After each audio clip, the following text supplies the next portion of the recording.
All right, so this is a yawning technique that I like to do before we start to do any singing. And basically, you're just gonna have your students just yawn. Yeah, a nice big yawn, and even if they don't have to yawn, you just tell them to do it anyways because we want them to get the correct mouth position. And really, what's happening is we are lifting up our soft palate so that when we sing in our head voice, we have the correct position that we need. Yeah, so yawn.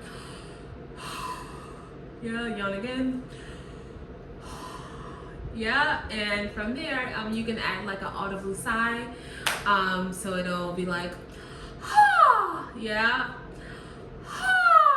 yeah. Just really waking up that head voice. So that is yawning.